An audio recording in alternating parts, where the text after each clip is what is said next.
আগামীকাল বাংলাদেশ বনাম Singapore অনূর্ধ্ব-23 football match. দেখুন সময়সূচি এবং যেভাবে লাইভ দেখবেন। এএফসি অনূর্ধ্ব-23 চ্যাম্পিয়নশিপের বাছাই পর্বের এক ম্যাচ থাকতেই বিদায় নিয়েছে বাংলাদেশ অনূর্ধ্ব-23 দল। অথচ ভিয়েতনামে এই টুর্নামেন্ট নিয়ে সর্বোচ্চ প্রস্তুতির ব্যবস্থা করেছিল বাফুফে। বাহরাইনে 2 সপ্তাহের অনুশীলন ও 2টি প্রীতি ম্যাচ, সব মিলিয়ে এক মাসের অনুশীলন, যা বিগত সময় আর কখনো কোনো অনূর্ধ্ব-23 টুর্নামেন্টের আগে হয়নি। শুধু প্রস্তুতি নয়, ফুটবলারদের কোয়ালিটি তো বিগত কয়েকটি অনূর্ধ্ব-23 দলের চেয়ে এবারের মোরসালিন জায়ান্টদের স্কোয়াড ভালো ছিল।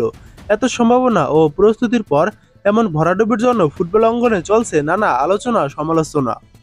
বাফুফের 5 জন নির্বাহী সদস্য ভিয়েতনামের স্টেডিয়ামে গ্যালারিতে বসে বাংলাদেশ অনূর্ধ্ব-23 দলের 2টি ম্যাচই দেখেছেন।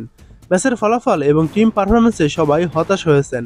জাতীয় দল কমিটির সভায় অনেকে তাদের মতামত বা পর্যবেক্ষণ উপস্থাপন করবেন।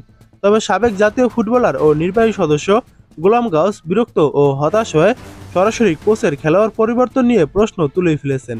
একজন খেলোয়াড় পরিবর্তন করে খেলার চিত্র বদলে দেন কোচরা, সেখানেই কোচদের মুনশিয়ানা বা কৃতিত্ব। আমাদের খেলোয়াড় পরিবর্তনগুলো সঠিক হয়নি। মোরসালিন অধিনায়ক এবং সে থাকা মানে আক্রমণে এগিয়ে থাকা, তাকেও গুরুত্বপূর্ণ সময়ে তুলে নেওয়া হয়েছে। খেলোয়াড় পরিবর্তনের সিদ্ধান্তগুলো ম্যাচ ও ফলাফলের উপর প্রভাব ফেলেছে।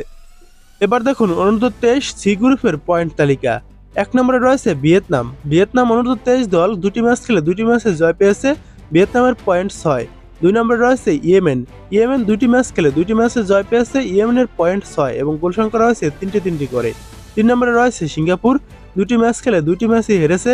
সিঙ্গাপুরের গোল রয়েছে 1টি এবং 4 নম্বরে রয়েছে বাংলাদেশ। বাংলাদেশ 2টি ম্যাচ খেলে 2টি ম্যাচ হেরেছে। বাংলাদেশের কোনো পয়েন্ট নেই। বাংলাদেশ এবং সিঙ্গাপুর এখনই বাদ পড়ে গেছে এই টুর্নামেন্ট থেকে। এবার দেখুন বাংলাদেশ ও সিঙ্গাপুরের এই ম্যাচটি আপনারা যেভাবে লাইভ দেখবেন, আপনারা এই ম্যাচটি ফেসবুকের মাধ্যমে লাইভ দেখতে পারবেন খুব সহজে। ফেসবুকে যাওয়ার পর বিএফএফ চ্যানেল লিখে সার্চ করে দিবেন। আমি যেভাবে এখানে সার্চ করেছি ঠিক সেভাবে সার্চ করে দিলে আপনারা এই চ্যানেলের মাধ্যমে 1.5 মিলিয়ন ফলোয়ার উপরে যে চ্যানেলটা রয়েছে এই চ্যানেলের মাধ্যমে খেলাটি লাইভ দেখতে পারবেন।